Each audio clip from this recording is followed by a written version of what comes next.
Hey guys, we're out here with the Seldom Heard Step Band with our first Step Band session interview with Mr. Harrison Steele out here. What's up, y'all?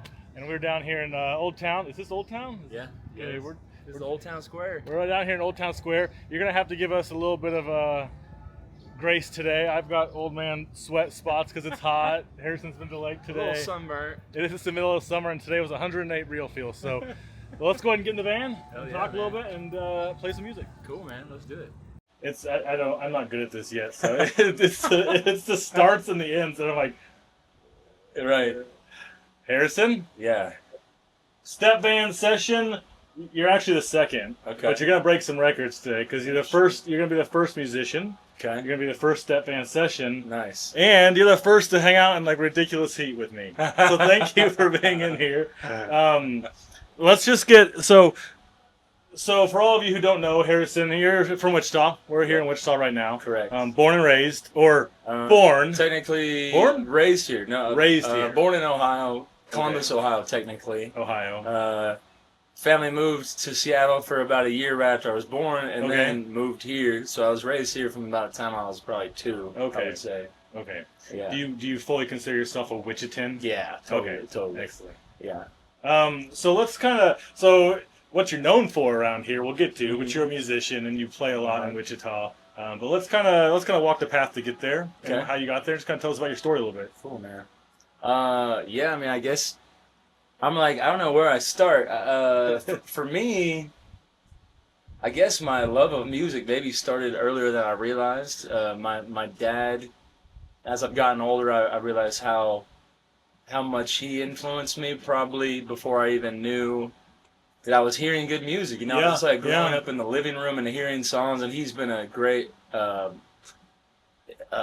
supporter of Yeah. music and live music, and so that I think it started before I even realized is I guess what I'm trying to get to as I get Yeah, older. I'm yeah. going, well, I thought it started in high school, but no, it went further back. Well, because we often think about things like that in the sense of what did I do first Right. that was musical, and Yeah. you realize, well, like I may not have been doing music, but it was seeping in certain ways. Exactly. That's like, cool. Yeah, because like I have I have a really early memory of hearing this old song that was like, take out the papers and Yeah. the trash, and it was like, and like Oh, yeah. I was like probably maybe 4 or 5 hearing that at my dad's house, Yeah. and other old song classics like that. But yeah, it wasn't until high school for me that I actually started playing an instrument. Yeah. What instrument? Yeah, so I heard this like Jack Johnson's third album in high school, Okay. In Between Dreams, and Yep. I heard his style of strumming and kind of this chuka slap, and the way he was like rhyming words and stuff was really intriguing to me. I was like, whoa, Yeah. what is it? So yeah, that was my introduction into Yeah. music was him, and I thought, that sounds cool. I want to get an acoustic Yeah. guitar Yeah. and learn how to play and sing and well, I guess the biggest thing for me, I remember it being very calming and like I felt maybe understood or like struggling a lot at that time in life in high school, going through adolescence and Yeah. stuff, and just feeling lost and feeling like that made me feel safe and peaceful, and I remember thinking I would love to be able to make stuff like that that would make other people feel calm or like they belong or just less stressed out about life. I don't know. We'll get there eventually, but you do. Yeah, well, that's good. That's good. I mean, this is what's going to be really interesting about this because I listened to a lot of your stuff. Yeah,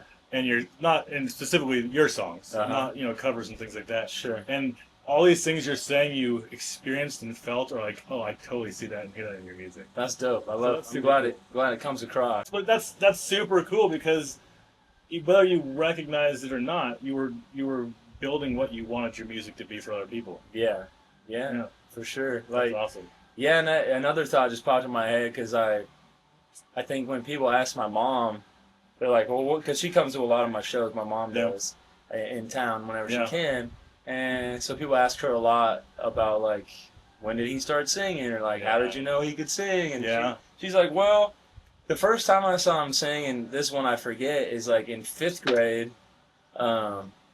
Let's see, 5th grade we had like the end of the year or maybe Christmas recital you Yep. have like in the gymnasium, and I remember that year, the music teacher, you know, they have certain students sometimes do like step up and do a solo, Yep. you know, Yep. sing the solo part. Well, I think what prompted it is that my best friend Pat at the time, he had this cousin named Grant, and we were all the same age, and it kind of at some points felt like it was like myself and Pat's cousin Grant kind of vying for his best friend slot, you know, like, Yeah. oh, I want to be better friends. So at this one point in time, the teacher asked, like, well, the music teacher, who wants to do the solo at the recital? And Grant, Pat's cousin, was like, I'll do it. And then, like, I think to one up him, was like, no, I'll do it, you know, just because I was like, oh, I'm gonna show him, anyways. But and I remember my mom still is like, that was the first time I was like, whoa. He can actually sing. So let's bridge that gap. So Yeah. high school, you started playing an instrument. I think you kind of started finding music. Yeah. But you didn't just like high school, college, professional musician. No. There was time in there where you were doing normal jobs and Yes, stuff. So kind of walk yes. us through. Yeah, okay. Heard that album in high school, asked my mom for a guitar for my birthday that year when I was 16, I believe. Yeah. Started playing. Guitar was really hard. Yes. it's so hard when you're first like trying to break in your fingers and stuff. And so yeah, I kind of like was excited and then gave up on it. Yeah. And then went back to drawing and my other forms of art that I was into. And then I got like my first job at Dillon's, Gucci Dillon's off of Central and Rock. Yes. That was my first job in high school. Skipped from freshman year to junior year of high school. Towards the end, I broke my ankle really badly on a trampoline at a friend's house. Oh, nice. And that ended up forcing me I had to quit my job at Dillon's. I was laid in bed for like 2 months. Wow. And I had been saving up for a MacBook Pro. It was the very first MacBook Pro that ever came out. It was like $2,000 at the time. Yeah. Now they're cheaper than that. Yeah. But anyways, I had about $1,000 saved up from my Dillon's job. Yeah. And then when I broke my ankle, all my family kind of pitched in to cover the other 1,000, so I would have something to do while I was laid in bed for 2 months. Yeah. And then that ended up being the catalyst for me actually learning how to play the guitar, because I had nothing else to do but sit in bed and learn to play guitar. And then I had this new MacBook that had GarageBand, and I was like, oh, I can record myself and do layers. And I started just like having it was like a musical renaissance for me of going, I can actually put down my ideas and then layer them. And that was so cool. That's a really neat part of the story. I know a few other people have had similar things as far as like a bad thing forced you to find what you're supposed to find. Yeah. Which is a really awesome thing. So cool. And what's weird too, because when I look at, I didn't know till way later, after being heavily inspired by Jack Johnson, that he had a very similar story. Like because he was raised by a pro surfer, and I forgot what his mom did, but he was raised to be a surfer, and he was gonna be a pro surfer. Interesting. Until he like had a major wipeout. Lost his front teeth, hit his head in the reef, and then like he was laid in bed for months, and that's when he started playing guitar. Oh wow! Yeah, that is cool. I was like, holy shit, that's so awesome. That is. Yes, we kind of have similar stories, and then I realize as life goes on, you think about what do they say? Signs. What am I trying to say? Zodiac signs. Yeah. And I used to think like, that stuff's not really real. But then the more I have been drawn to people who are born around the same time I am. Like I didn't realize that like Jack Johnson is born in May as well. Okay. And then like another big influential like male figure in my life named Wayne Dyer. He was also a Taurus, born in May. Okay. And I was just like, whoa, it's very interesting how we do sometimes gravitate towards those people that maybe they like you just have a similar makeup or something you're drawn towards in life. I don't know, but it's weird. And and for me that is a spiritual thing. Yes. Like music is there's songs that come that if I'm open to it, they'll come out pretty quick. And I don't feel like I necessarily own them. I mean there's times when I'm like I've even been like, oh, this new song of mine, and I'm like, I even said like this new song of God's. Like I didn't even write that. That one, Yes. like when I wrote the song with my grandfather after he passed away, and it came out like a bolt of lightning. Yeah. I was like, man, there's something deeper happening. And Yes. I've heard many other musicians I admire Yeah. say the same thing. I mean, you listen to interviews with Prince, and he's like, he talks so much about God. I didn't even realize how much he was like. Yeah, you know, like I mean, God is doing all the songwriting. Yeah. It's just I'm here. Yeah. Showing up. I'm not a musician. I mean, I've played instruments before. I feel like I might be able to figure it out if I tried hard enough, but it's just not as natural to me. But like, Yeah. there is something that's about music that's different than anything else humans can create. That is just pulls out emotion and feeling, and like music is special. It's wild. Like, it is something incredible. Yeah, and I feel like it's a primal thing. It is. You know, like Yeah. everyone you watch, everyone can make music. Like everyone has the they feel rhythm. Kids, you watch them, they have natural rhythm. Most people do. Yep. And it's really cool. So yeah, I think, you know, part of music for me is hoping that people feel inspired or open to try to make something of their own, something creative, because you were hitting on something of like why music is so special, and I think it's because you're kind of processing emotions and maybe traumatic events in real time. Yep. And like sometimes you're doing it for other people who don't know how. Like if they can access something, you can access sometimes something in someone that they don't know how to touch because it's like such a deep wound. Yeah. But you like the way you put it into words somehow got to them, and then they were able to process it. Yeah. You know, and like that's powerful. But I think all of art does that in some way, and everybody has the ability to like pour out of themselves into something beautiful, like to transform their pain, kind of like alchemy. And it's I want everyone to find that in life. Like, no, it's true. And when you even touch it on one, I don't know the song. I'm bad with song names, but the one where you say I don't know if it was about your grandfather or who, but you said I couldn't get the emotions or couldn't think it, but then I wrote it, or I didn't want to tell people how I felt. Yeah. But then I wrote it in a song and stood on a stage and sang it. Yeah. And how weird is that? That I'm okay with singing my feelings to everybody, but I didn't want to say that. Yeah, that's in the most recent song I put out, this Moving Forward one. Yes. And I wrote that. I started writing it like 2 years ago after I was in a really rough patch in life, and I was also in this weird paradigm where like life felt really hard, but I still had a lot of people around me like telling me how much they envied me or like how they were jealous of my life, and like sometimes even family members were a little uncomfortable, but I was like, I don't know if you guys see that this isn't all just like fun and games. You know, like there's a lot of work behind it. Music for me was, I think when I was younger, I had a really hard time expressing myself verbally, almost. Was feeling very shy or not confident. And so music was that tool for me to express. Yes. And to like get my feelings out. And it's, as I've grown older, you know, I'm a little more comfortable just telling people how I feel. Without having to sing it to them. But there's still times where I'm like, I don't know how to say it. But then when I sit with my guitar, it comes out in a way that's like, that's exactly what I was feeling, and I didn't know how to express it. And then it becomes a song, and then the other people relate to it, and they go, I didn't know how to express that feeling, but you put it in the right words that now I can express that. You discovered music. You're working normal jobs. How did it become full time? Oh yes. Sorry, I jumped past that. Oh no, that's good. That's how these things go. Take a detour. I'm for it. Yeah. So I guess after I healed up from the broken ankle. Then I moved to, let's see, after high school, went to Butler for a couple years. Continued kind of like learning guitar in my room and stuff, and then I moved to Lawrence, Kansas, went to KU for 2 years, and thought out my idea.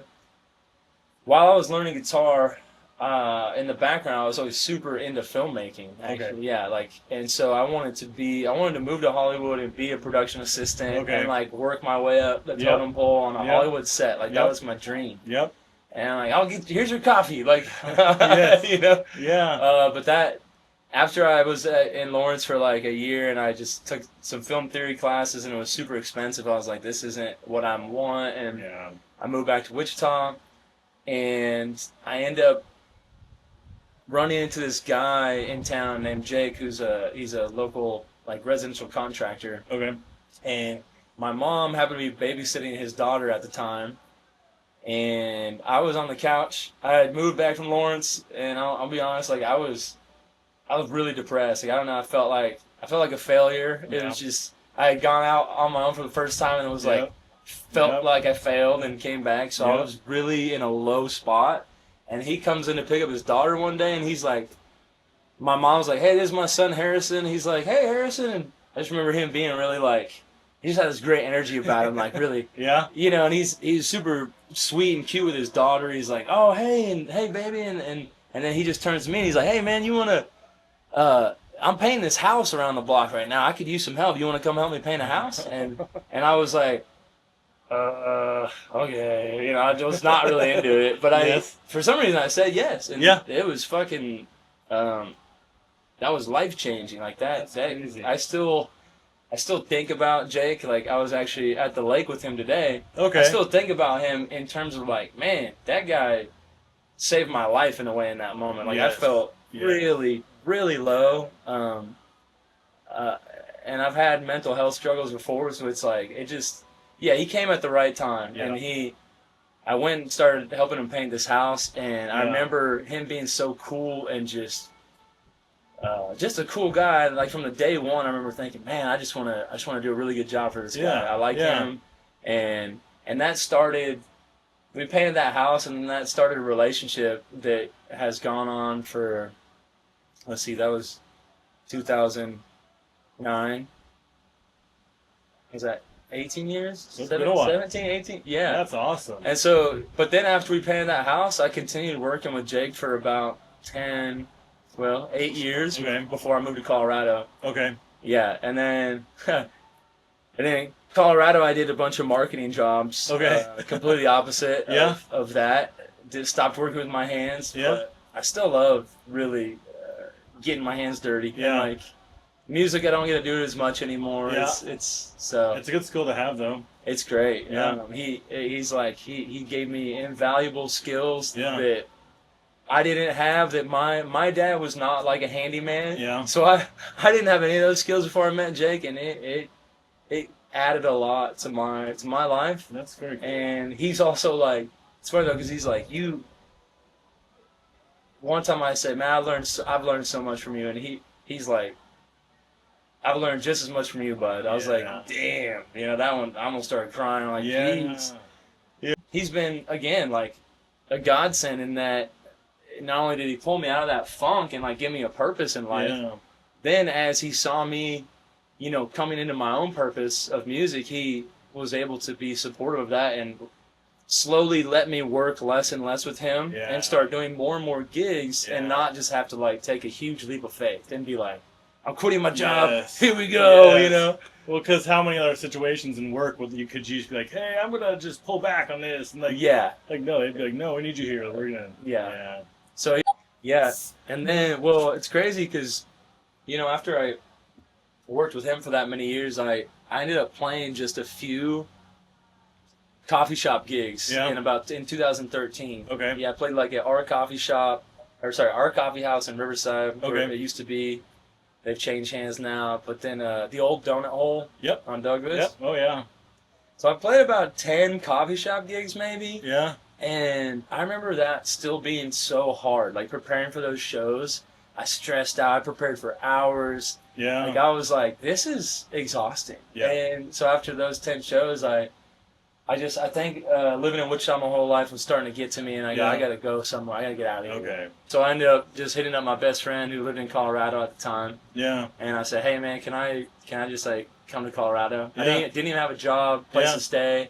Loaded up my car and said like, I'm going. Out. Yeah. I'm going. I got there and ended up staying with an aunt and uncle in Boulder for like 3 days Okay. while Pat and I found a new like apartment. Yeah. It all just kind of worked out. It was like one of those things where like if you build it, it will come. Yes. Where like Yeah. I took the initiative and the universe kind of showed up for Yeah. me. Yeah. Well, a lot of what's that? I don't really like the phrase, but the idea of I don't believe in manifesting necessarily, or the idea that you create your own luck, but you kind of do. There's this song, there's this line in a Rush song that says, "Lady Luck favors the bold," Yeah. and it's true because if you know you can call it whatever you want, but it is about going for it, Yeah. and usually Yep.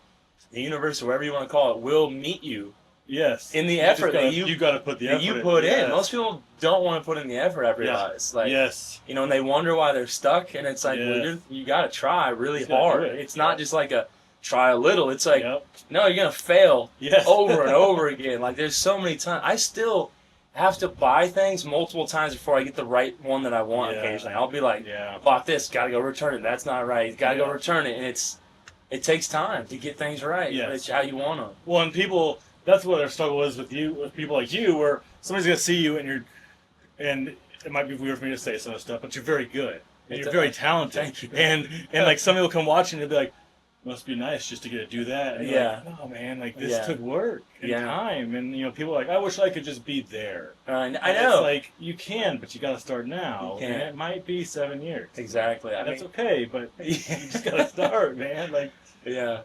that's awesome. Yeah, I mean, I think I mentioned that last time when we sat down.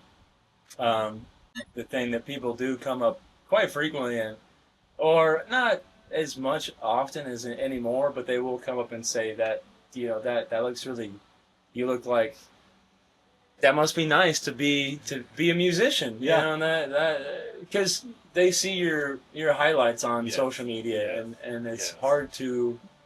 I try to be vulnerable on there and share some like tough times too, Yeah. but for the most part, you're trying to market your music, so they Yeah. see your highlights. They come up to you sometimes. They go, "Man, must be nice." And I think I told you my best friend, who's a musician in Colorado, we started joking because some people are bitter about it almost, where it's like, Yeah. "Must be nice," and you're like, Yeah.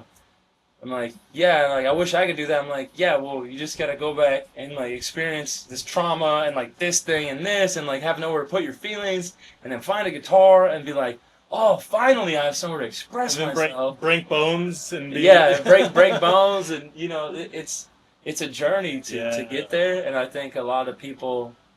I won't say a lot, but some people aren't willing to put in the effort. Well, yeah. Well, not even effort. Like, are you willing to go through the pain? Are you willing to go through Right. the struggle? Are you willing to go through everything it takes? I'm gonna say, to get- what are you willing to suffer for? Yes.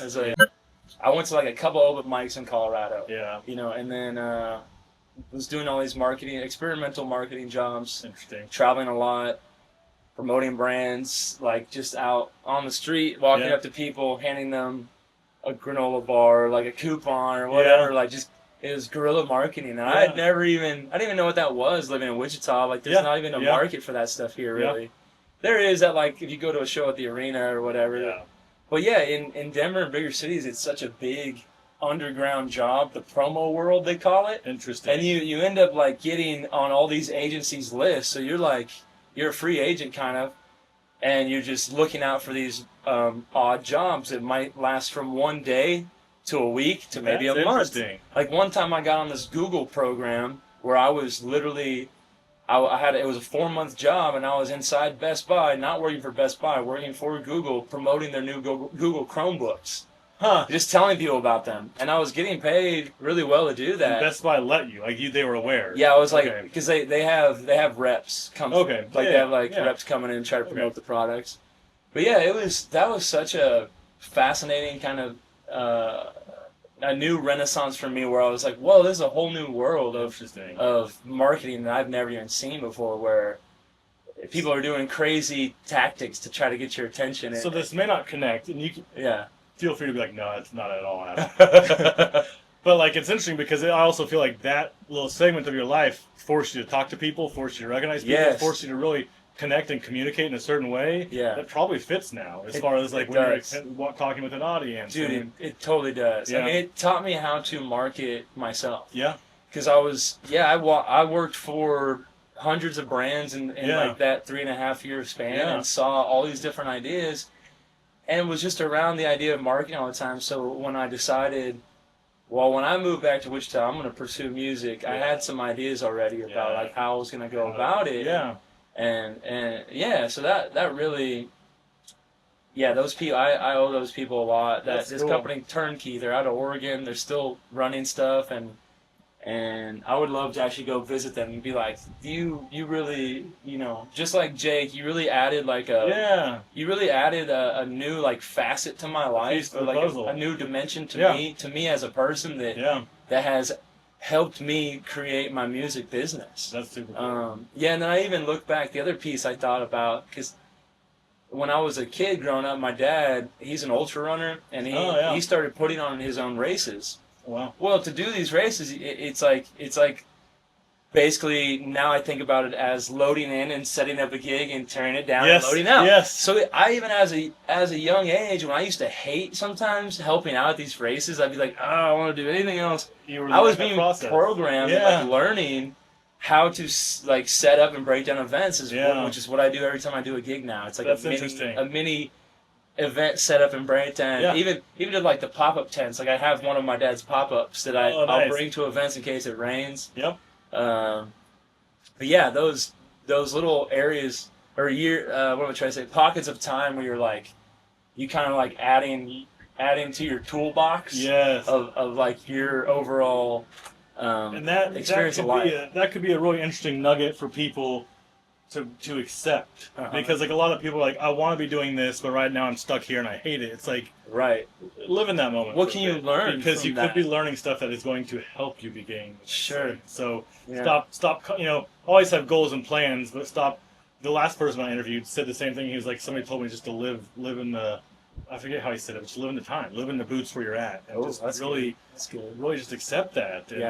And learn from it. And that's what it sounds like for you. Like being in those moments taught you a lot. It has. That's cool. And I definitely try to keep more of an open mind about things now when I'm going through something that seems tough. Yes. To be thinking about, well, I can look back on those times and see how it helped me. So if I can think about this as what can I learn from it, and that's something that my mentor, like listening to Wayne Dyer a lot, always said was like, when you're in a struggle, if you can ask, how can I learn from this? How can I grow? Instead of like, why me? Like just complaining. That doesn't help. It just brings more of that energy kind of, that's I think, awesome. to you. That's great perspective. Yeah. It's a great perspective. Sadly, that it takes many years to get to. Hard to practice sometimes. A lot. It's easy to say. Easy to say. Yeah. It is very difficult. I'm no master. I'm like. Yeah. So you came back to Wichita then? Yeah. So I came back to Wichita in late 2016, and I had planned to kind of come back and start playing, but weirdly enough, I end up. It's the strangest thing. I end up getting this, like, I got really sick at one point, and then I end up getting this like inner ear infection that turned into something called labyrinthitis, to where I had intense vertigo for about 5 months straight, so I couldn't get out of bed hardly. Like it was that bad. Like I stand up and be like, feel like I'm on a boat, and just feel sick and nauseous all the time, and it was honestly fucking terrible. Like I don't even know what it was exactly. I thought it would never go away. I thought my life was like ruined. I was just like, well, I guess I'll just stay in bed all day and nothing will. But again, at one point I got a hold of my mind and was like, well, the only way out of this is like to think out of it and not think in it of like, this is going to be like this forever. Yeah. So I started looking up rebalancing techniques of like eye movements and walking on a balancing beam. And like I was also forcing myself to go to the gym. It was hard to get there, but once I started working out and sweating, it felt a little relief, and I felt a little more like not as like floaty and all. Yeah. Anyways, that went on for 5 months. I ended up talking to a friend who had a similar experience, and he's like, my doctor put me on this medication for a short amount of time and it fixed it. So I talked to my doctor, ended up taking the same stuff, and it ended up helping me as well, because I guess it was weird. The inner ear is connected strongly to your anxiety, I guess. So by using a anti-anxiety medication, it like righted the equilibrium somehow. It's strange, man. But all I know is it finally fixed itself. Yeah. And around the same time, my buddy Justin, who is like he's like the creative director for the city of Derby. Okay. He had just started there, in 2017, and they were having their first, they call it Spring into Art fair, and they still have this going on every year since then. And they needed some musicians, and Justin's like, "Hey man, I know you play a little bit, or you used to, or whatever. Yeah. You should come out and try. You should play." And I had just gotten over this, was still feeling really nervous, and hadn't really played in years, in front of people. And he gave me just a little nudge, little push, and I eventually agreed and said, "All right, man." I went and played that show, and after I agreed to it, I remember it got the wheels turning. I designed and made some new business cards, and started thinking all the marketing stuff. I'm like, all right, if I'm going to do this, I want to start off right, and from the get-go have like a business card and be all professional. And so I remember coming there with my business cards. I even showed this friend of mine named Jordan who was playing there too, and she's like, "Oh, look at you got business cards." And I'm like, "Yeah, I'm getting serious about this music thing, And then dude, it's like I still have this video from performing there at that Spring to Art cool. of me singing like 5 of my original songs that I had written while traveling, kind of, and it brought them back, and it was maybe one of the first times in many years I had shared any of my own music in front of people too, publicly, and people responded well to it. So I was like, "Oh crap, this is really cool." Yeah. And there was this guy specifically named Daryl, this older gentleman. He was sitting like right in the middle and just watching me the whole time. He comes up after, he's like, "I really enjoyed that," and he's like still a fan to this day. Oh, like he's my, I call him like my oldest, newest fan almost, because it's like he was the first fan I made when I restarted playing music again, cool. or I guess, I don't know, officially started, other than those 10. Shout out Daryl. Shout out to Daryl, man. I love you, Daryl. And all those other people that you. Well, yeah, I mean, over the years now in Wichita, it's been I have a really supportive following of people that still come out to see me play around town, which I'm so thankful for. It's like it's a dream come true that I think sometimes I take for granted occasionally, and I try not to, but it is a gift. I try to thank God or the universe every day that I get to wake up and pursue my art. Well, and then I stuck with it. Yes. Well, and that mindset's one that I've discovered is one of the most powerful mindsets too, of just thankfulness. Yes, gratitude. Like gratitude, even when stuff sucks, like just everything is just it just builds on itself. I totally agree, man. It's one of the secrets of life. Like one of the superpowers of life is an attitude of gratitude. It sounds cheesy and shit, but it's real. So real. I mean, you can ask my girlfriend. She probably poke fun at it a little bit, but I am a believer in affirmation and words of affirmation and talking like really good positive self-talk. Yes. Like I get on her when she talks negatively about herself. I'm like, I don't want to hear that. Yeah. I get you're feeling bad, but you don't need to reinforce it and keep like beating yourself up. So real. I get on myself too sometimes when I'll be like, I'll make a mistake and then be like, "Damn it, Harrison," and then I'll be like, "It's okay, no big deal." Like talk to yourself like a child, like an inner child. Yes. Like, it's fine, buddy. Right. You can do it. You try again next time. It's all good. Which, like the other thing we said, it's easier said than done sometimes. Sure, like I'm still get upset with myself. I'm like, but then, I usually catch myself after not too long where I'll be like, "It's all right, man." Like now you're full time, right? Like you're growing, you're full time. Yeah. Walk me just through some of the, because like you play some covers. So walk me through how that is for you, because I feel like, like I got niched real bad in videography. I started doing some real estate. That wasn't what I wanted to do full time. I loved it. It was fine. Yeah. But I got niched, and then people would be like, "Well, you want to do this? I know you're a real estate guy. But can you do this?" I'm like, "Well, I do want, like, that's what I want to do." And so, like, do you struggle with getting niched into the cover guy, or how do you fight back against that? And like, how do you work that balance of getting jobs that you have to have? Yeah. Like, what do you do there?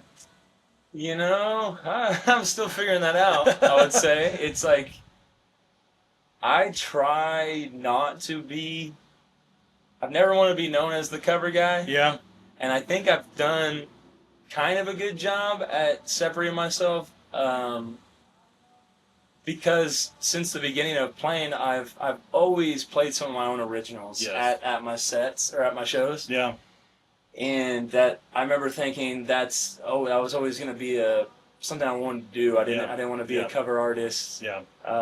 Unfortunately, sometimes when you're at a bar or you're at a gig and you see that certain songs make a certain amount of money in a tip jar, and then you start thinking about your pocket more than your soul, or feeding your art, you're like, well, if I just keep playing that song, like people are always going to tip money on it. But I really try not to go by that. I try to play from my heart. Like I don't ever make a set list unless it's on a big stage where it needs to be planned out by the minute. Yeah. But if I'm at most of my gigs, I just have all my songs by me, and I like to play by the feel of the room. Oh yeah. Just like whatever I'm vibing, That's cool. how the room is.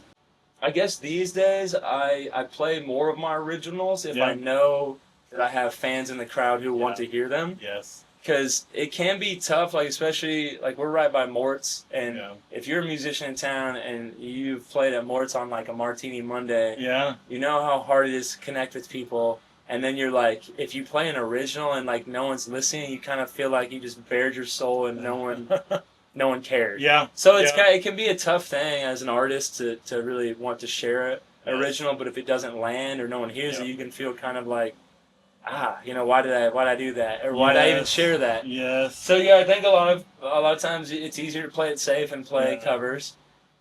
But like I said, I'm in a place where I go in an ebb and flow. Yeah. Sometimes I'll be in a mode where I'm like, I'm gonna play like all originals. Yeah. Or it depends on the location. Like the Downtown Artichoke. Yeah. Small, intimate, more of a listening room sandwich bar. I always feel comfortable in there playing almost all originals. Okay. Because I feel like people are actually want to listen to the music there. Yeah. Whereas at a rowdy bar, I'm gonna play cover songs, and I'm gonna play the kitschy cover songs at the end that get people singing and tipping. Yeah. Because I know what I'm doing at that point. I know why I'm there. But I think that's why, similar, like we talked about this, similar to my world, there's a lot of people who tried and started with freelance videography and failed. Yeah. And I think there's a lot of people who have tried to do what you do, but have failed. And maybe a lot of that's because you are able to adapt. Yeah. You feel the room and feel and you want your originals, but sometimes you got to adapt. Right. Sometimes you got to take the back seat for the good of the event. And that is something I had struggled. It's taken me years to like not struggle with playing for corporate events and not being the center of attention. Because being the background. Yeah, not that I want to always be the center of attention, but I feel like if I'm playing music and I'm burying my originals, I would love for people to listen to because it can be a healing thing, and I want that. Yes. I want to connect. But I also have learned really to know my role at a corporate event, and I can also sit there and feel good about the fact that I'm still putting the same energy and effort. People might not be directly listening, but I am creating a really nice, calm environment with my music that is allowing this event to go really well for the people who planned it. And that's why they keep hiring me back. Yeah. So I get my role. It's just it's about knowing when are you sharing your soul and when are you being sonic wallpaper. Yeah. Which is fine. It's just like having your expectations. Because I used to get butthurt a little bit and be like, why are they not listening? Like I'm trying really hard and I'm burying my soul and I'm wearing my heart on my sleeve and no one gives a fuck, man. And like get really kind of upset about it. Yes. Well, I think you tapped on something very important, which like a lot of creatives, whether it be music or art or videography, photography, any of those creative spaces, a lot of them fail because they get in the mindset of I'm an artist. Yeah. I deserve to be heard, but sometimes you just gotta serve the others. You do. Yeah. Yeah, I'm realizing that, and you also can't. If you ever want to get to where you want in life, you can't have that mindset of like. Well, this isn't fair, or like someone else has it and I don't have it, and like you can't get in this victim like. Yeah. What I've realized is the more you root for everyone else to win and you support everyone else around you, the more you do too. Yes. It's hard to like make anything successful when you don't want other people to be successful too. So Harrison, we've heard some of your story and where you're at now. Yeah. Before we get to the next part, I'd love to hear just like. I'd love to hear. Maybe this is putting you on a spot, but just like you've got a lot of people now that follow you online. They see the highlights, they see the Facebook. So now speak for yourself and just other people in your space. Mm-hmm. What do you want the general world to know? Like, how do we serve you better? What are the things that we can do for you? How the audiences, the people. When there's people like you that are struggling and looking for gigs and doing gigs, and this is your full-time deal, and you put a lot of time and effort and passion into it. What's the most life-giving from the people that can help you? Man, I would say, I mean, when people come, it's kind of a mix of things, because I adore when people like sit there and just like listen and I give their direct attention. Like I love that. It's probably when I perform my best. It's like my favorite ideal performance is like in a listening room with people sitting and like just complete silence. Yeah. Because that type of intimate space, like I come alive in. Like when I have that focused attention on me and that many people sending that energy, that's when I express the best. Yeah. But then, like I said, I also love to be creating an environment where I'm watching families bond and have a nice dinner, or like kids playing, at a venue where there's like space to play. And I love just being a part of the whole atmosphere. Yeah. So it's kind of a toss-up. I like both of those. I love when audience members really focus their attention and just listen to the song. Yeah. But I also love when I guess so. It's kind of I love an ebb and flow. Yeah. I love when there's moments people lock in, and then there's moments when they're just doing their own thing, and I'm just creating the environment. Yeah. I don't know. I would say I always tell people, just go support more live musicians. Yeah. Like when I get done playing music, I'm almost always looking for who's still playing after my gig that I can go by and listen to a little bit of live music, and I love to. Especially like go to Mort's, like I'll go and listen to someone I don't even know. I just love to take in a few tunes. Yeah. And I always go and tip them because I want people to even especially when it's slow. Like at a gig, I love to like walk up and make sure they feel appreciated. Yeah. Well, it's interesting. So there's a word that's been stuck with me for a long time, and it's my favorite word, which is catalyst. Mm-hmm. And the last person I interviewed was very similar. And what I see is the similarity there with you is that you're a catalyst, right? So whether it's a quiet room and you're playing to them, and because of this previous story, you don't want the attention on you because you want attention. You want attention on you because these songs and things you've written have taught you something, and it's your way of reaching the world. It's your way of serving and helping other people's emotions connect. So you love being a catalyst sometimes to help people feel the right thing. And then you love being a catalyst in the other times of giving them a space where they can do their thing happily. And so in those spaces, you're doing the same thing, which is you're serving them and their needs in that moment, which is really cool. Yeah, that's a good way to put it. I like that. Well, because I think it's encouraging, because a lot of people I'm realizing ask me, like, how did I get started, like, actually playing live or, like, comfortable in front of people? Because, like I said, I used to have trouble expressing myself.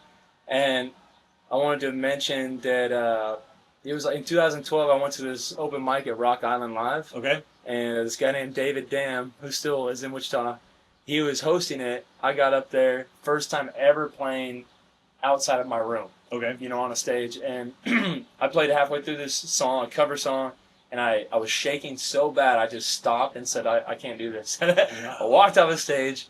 I'm just like, shaking, so embarrassed. And this guy, David, again, like these moments where you just like, where someone encourages you or just like gives you just enough to keep you going. Yeah. Like that's what we do for all each other. Like just being a light to someone just in the moment they need it. And so he just like put his hand on my shoulder and said, "Hey man," he said, "Man, he was like, you did, that was a really good effort. Like I think you should come back and try again next week." Yeah. And just him saying that, in that moment, me feeling so defeated, like was enough to make me think, okay, maybe I will try again. Yeah. And I went home, I made it my mission. I said, that was so terrifying that I'm going to go back now, since he gave me encouragement, I'll go back every week to his open mic all summer because it was the beginning of yeah. 2012 summer. I'm gonna do it every Thursday until I get freaking comfortable up here. And I did. That's amazing. I did it every Thursday. I was like, I'm finally. And then that's how I met.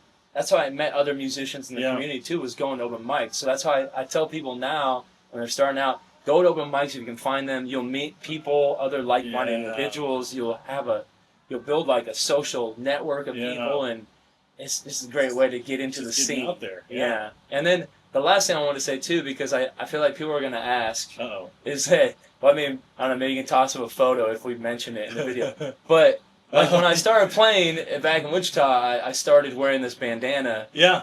And at first, it kind of started as I was doing the contracting stuff and working with Jake outside. And I was working on roofs, painting houses. So it was actually utility. Pouring sweat. Yeah. So yes, I started wearing this bandana that I had found at a thrift shop in Colorado, and they were like these like Southwestern themed bandanas from the '80s that you can't even find anymore. Yeah. And when I moved back to Wichita, Jake's dad's apartment that I ended up moving into, we were cleaning it out after he passed away. He had the same exact bandana. Oh my gosh. Like, so I had one that I found in a thrift shop in Colorado, and then Jake's dad had the same one. It was like this salmon bandana, and I wore it consistently for like the first couple of years of performing to the point where it's sweat through into pieces. Like it's in tatters now. I still have it. It's like a relic. but yeah, I did that, and now where I'm at in life, the reason I want to say that is because I realized I needed to reinvent myself. I didn't, I wasn't comfortable with who I was maybe growing up, or I had all these old scripts in my head of who I was. And so when I moved back to Wichita from Colorado, and it felt like putting on this bandana. And then what's funny is I even in the early days, I tied a bandana around the neck of my guitar because I was like, I got a bandana, my guitar's got a bandana. It was kind of like as like a kid wearing a Batman cape. I was gonna say, I felt shielded, like from whatever, and I just felt like I could be a new person, and people would accept me as someone new and not think like, oh, this is the old shy Harrison, who was afraid to speak up. I was like, no, this is me. I'm a different person now, and but it's cool now what I was gonna say too is that it's cool now to come full circle and see that. Like now, sometimes I'll go to a show if I'm in a rush and just put on a ball cap or like not even wear the bandana. Where it felt like I used to like need it. Oh yeah. Now I'm like, well, I can just be me again. Like I don't need to wear the bandana. Now I wear it because I just like it and because it reminds me of my grandpa and Jake's dad and Jake. Like so it has like real sentimental value, and it's not like this. Like I'm trying to cover something. You know what I mean? I do, and that's super interesting because it is like people that don't know that they're gonna see there's like, oh, he wears a bandana. Yeah. When realization is there's reasons and thought behind everything people do. And I think I want other musicians or like other artists to know that it's okay to just be yourself. Yeah. And I know that sounds so cliche, and people are like, just be yourself, be yourself. But as you're growing up, and sometimes as you're an adolescent, you're not getting what you want in life. Yeah. You start to learn maybe I shouldn't be myself. Yes. But then as you go later in life, hi, some fans. So, but yeah, just like I think as I get older and I talk to younger artists and stuff, I want them to know that it's okay to be your weird self, and you don't need to try to be different, and just embrace who you are. That's awesome. Yeah, I wish I would have got there. I would have got there sooner, but it's okay. We all have our paths. That's the thing, though. I mean, like there's a lot of times I'm like, I wish I would have started videography sooner. I wish I would have, but I never sit on that because regrets are pointless. Right? Like, sure. I am in love with where I'm at right now. Same. Like, and I wouldn't have done that without all those other things. I wouldn't change a thing because I wouldn't be here. It's like, yes, hopefully we can help others reach their area sooner. Yep, that's the idea. But there's no regrets. So. No regrets. That's awesome. So, I would love for you to be the first step van session. So we're gonna retool a little bit in here, and we're gonna get you in the middle and get some mics set up.